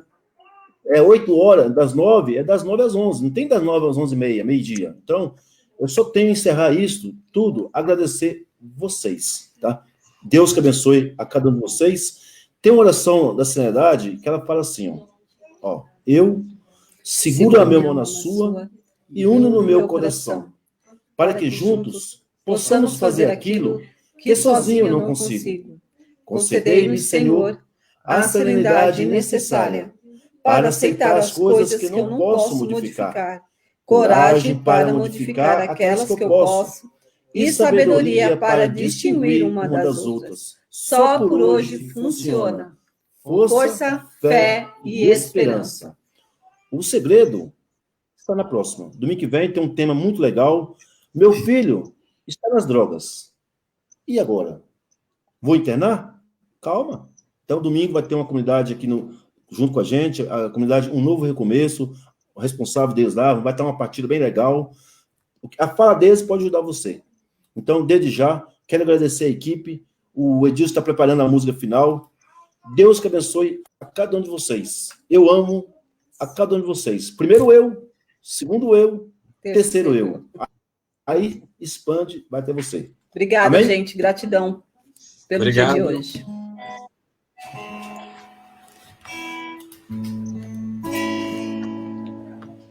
Só por ti, Jesus,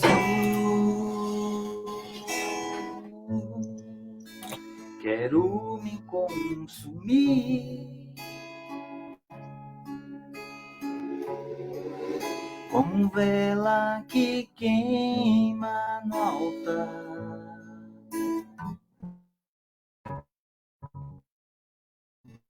Me consumir de amor. Só por ti, Jesus, quero me derramar como um rio se entrega ao mar, me derramar de amor.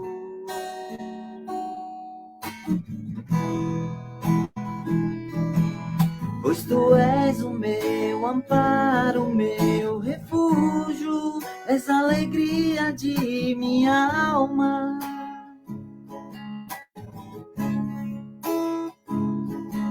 Só em ti minha esperança, não vacilarei, nem mesmo na dor. Quero seguir até o fim.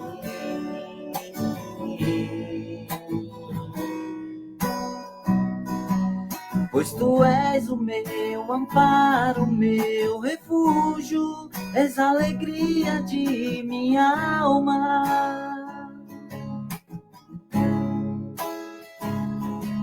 Só em ti repousa a minha esperança, não vacilarei, nem mesmo na dor. Quero seguir até o fim.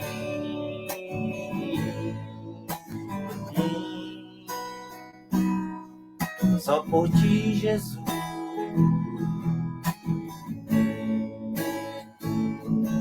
só por ti, Jesus,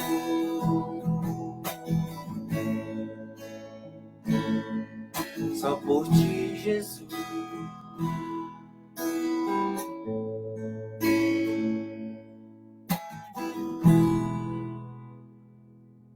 Boa semana a todos.